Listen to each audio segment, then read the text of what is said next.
Muy buenas a todos, yo soy Alex Recouso y en el vídeo de hoy os voy a contar la historia de la startup que pretendía crear una comunidad de emprendedores en aguas internacionales, Blue Seed Project.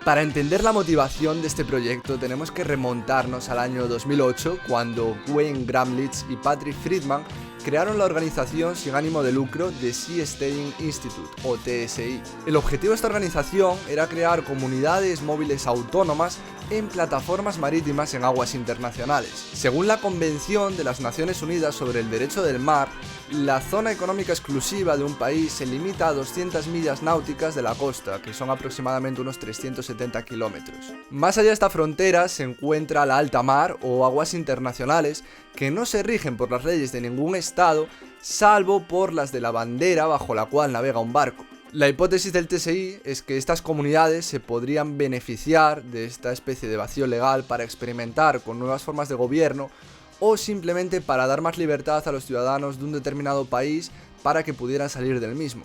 Y aquí atentos porque es donde entra en juego Blue Seed.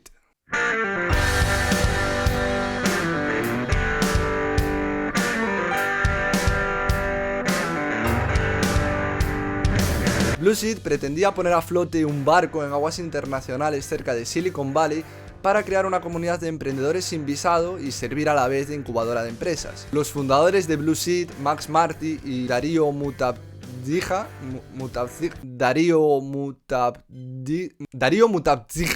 habían estado trabajando juntos en el Sea Staying Institute como directores de estrategia empresarial y jurídica respectivamente. El objetivo de Blue Seed era ofrecer una alternativa a la ley de visados para startups que el Congreso de los Estados Unidos ha paralizado ya varias veces y crear una comunidad de emprendedores donde pudiera florecer la innovación sin verse limitada por la burocracia. El proyecto tenía pensado ofrecer espacios de vivienda y trabajo, así como de ocio y también internet de alta velocidad y un transbordador al continente. El concepto de Blue Seed era bastante similar al de un co-living y si reventáis este vídeo a likes os traeré al canal próximamente un vídeo hablando acerca del co-living con el fundador de uno de los primeros co-living de Silicon Valley. La idea de Blue Seed era crear un crucero con capacidad para unas 1500 personas, de las cuales unos 1000 serían emprendedores y unos 200 serían personas que darían servicios de apoyo a estos emprendedores en la incubadora de startups y otros 300 sería personal de a bordo, es decir, miembros de la tripulación. Y atentos porque tenían previsto ofrecer más de 4.700 metros cuadrados de zonas interiores, de las cuales 3.200 serían áreas comunes. Este crucero tenía pensado ofrecer a bordo todo tipo de servicios como tiendas, restaurantes, peluquerías, gimnasios, spas, saunas, prácticamente era una ciudad a bordo. De hecho, los fundadores definían en su High Concept Pitch a Blue Seed como Googleplex en el mar. Como os he comentado, la ubicación prevista sería unas 12 millas náuticas de la costa de California.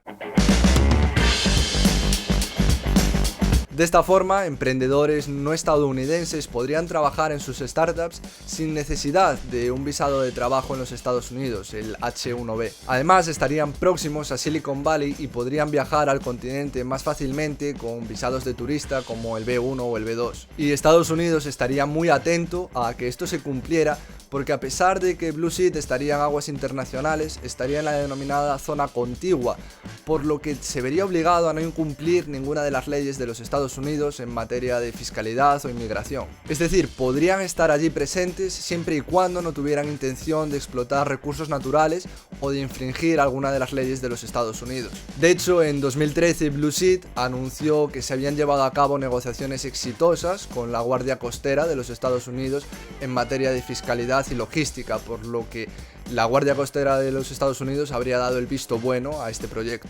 Y siguiendo el precedente sentado por la industria de los cruceros, Blue Seed se regiría por las leyes de algún país como las Islas Marshall o las Bahamas, del cual llevaría la bandera. Hay que decir que cualquiera de estos países ofrece entornos fiscales y jurídicos muy favorables para el emprendimiento y los negocios en general, que en muchos casos son incluso mejores a lo que ofrece los Estados Unidos, en especial California, que no es especialmente favorable. Y en cuanto a fiscalidad, Blue Seed no impondría ninguna tasa impositiva, pero es cierto que los emprendedores se verían obligados a pagar impuestos según su país de residencia. Por tanto, si vives más de medio año fuera del barco en un país que no tiene impuestos sobre la renta de las personas físicas, no tendrías por qué tributar. O incluso, no estoy seguro de esto, pero si vivieras todo el año en el barco, yo creo que podría ser una especie de nómada digital que no tendría residencia fiscal en ningún país y por tanto no pagarías impuestos sobre la renta a las personas físicas. Si alguno de vosotros controla más acerca de este tema, por favor déjalo en los comentarios para que todos nos podamos beneficiar. Por otra parte, el impuesto de sociedades seguiría la misma norma y sería pagado en función del país de constitución de la empresa. Es decir, lo mismo si tú tienes constituida la empresa en un país que no tiene impuesto de sociedades, como por ejemplo Emiratos Árabes Unidos, no pagarías impuesto de sociedades.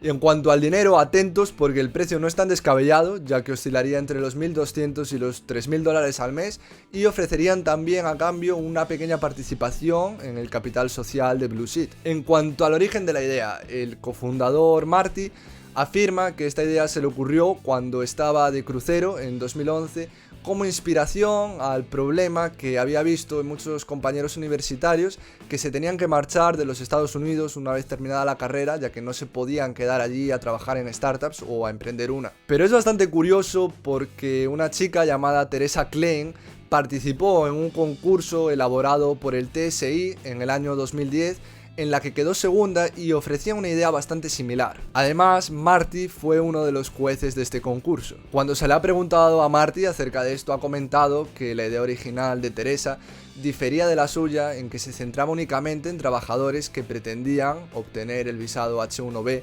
mientras que su idea se centra en proporcionar servicios a emprendedores y crear una comunidad de startups en alta mar. De hecho, otra empresa llamada C-Code había intentado algo similar en el año 2005, de hecho habían conseguido cobertura en medios como Los Angeles Times, pero al final dejaron de lado el proyecto por falta de fondos. Volviendo a Blue Seed, en el año 2012 hicieron pública una lista de empresas que se querían asociar con ellos para ofrecer servicios a los emprendedores o simplemente para apoyar el proyecto. Entre los socios más importantes figuraban Startup Weekend, Startup Chile, Singularity University e incluso Shopify, además obviamente del System Institute. Y el número de startups que expresó interés por ubicarse en Blue Seed llegó hasta 336 en diciembre de 2012. Además, Blue Seed también facilitaría a estas startups, una vez se hubieran desarrollado, el poder localizarse, el poder pasar a Silicon Valley a través de un visado de inversión.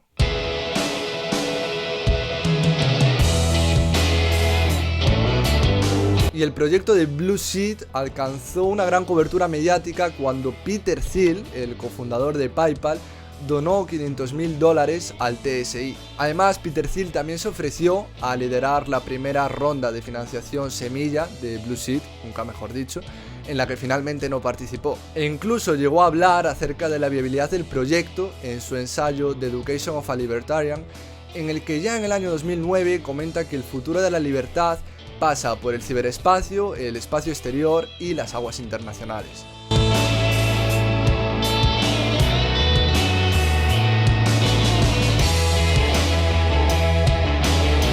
Finalmente, Blue Seed consiguió levantar una ronda semilla de $300.000, después consiguió levantar otra ronda en Bitcoin y levantó 9 millones más de un inversor privado. Más tarde anunciaron que pretendían alquilar un barco y que lanzarían el proyecto en 2014 siempre y cuando recaudaran 18 millones más. Pero las cosas no fueron como se esperaba y en abril de 2013 el primer empleado no fundador, el director financiero, dejó el proyecto. Y en julio de 2013, 2 años después de la fundación de Blue Seed, el cofundador Marty anunció que dejaba a su cargo como CEO. El otro cofundador, el de nombre raro, adquirió el cargo de CEO y Marty se quedó como presidente del consejo de administración. Y si os lo preguntáis, aún a día de hoy, en el año 2020, Blue Seed sigue esperando recaudar fondos suficientes y sus cofundadores están trabajando mientras tanto en otros proyectos. Así que ya sabes, si tienes 18 millones, invierte en Blueseed porque es la hostia.